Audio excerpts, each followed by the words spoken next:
Well, it's really interesting from the outside. Like you're saying, it looks like I have these two different careers, psychologist and singer-songwriter. But as I said, for me, they're one and the same thing. They're just two different ways to bring out the feelings and perceptions and processes we have but don't acknowledge. You know how a song makes you feel a certain way? Like happy or sad or pumped up or relaxed or mystical or powerful or romantic? Well, these feelings are already in you, even if you're not aware of them. That's why we're drawn to certain music. The music magically connects you to this deeper experience in yourself.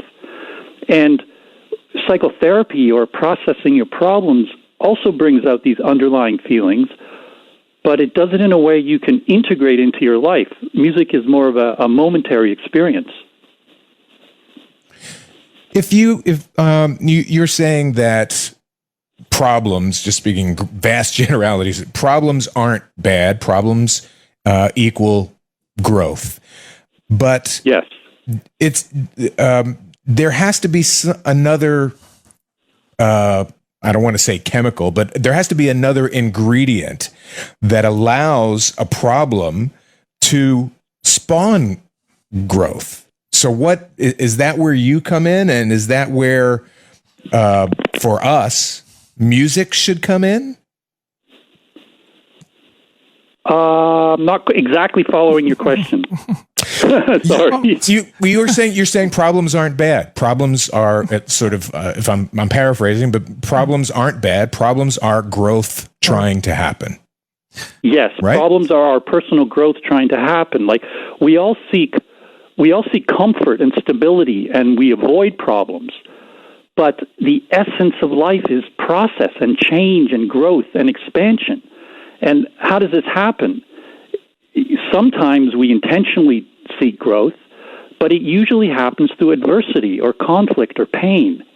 And my approach is that challenges and bad states of mind and difficult life situations, trauma, stress, depressed moods, anxious feelings, they happen specifically to upset your current self in order to push you to grow in some way.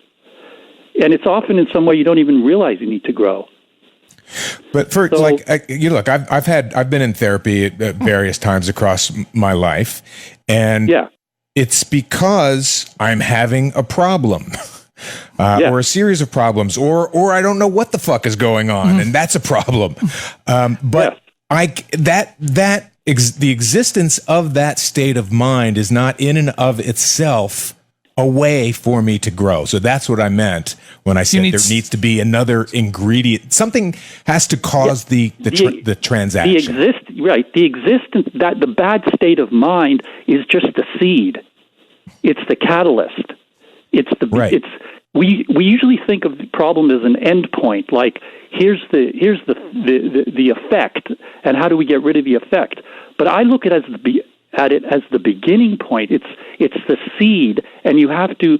The conventional approach is to suppress some symptoms and figure out how to get away from the problem. I do the opposite. I go into it and unfold it, and there's an intrinsic meaning and purpose of growth within the problem.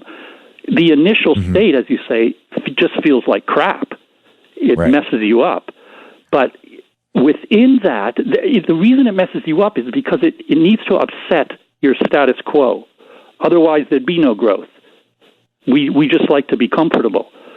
So the first stage is it upsets you, it messes you up, you're confused, you're in pain, you just want to get rid of it. But if you explore it and go into it and unfold the deeper process underneath it, you find out that it's actually happening to bring a change.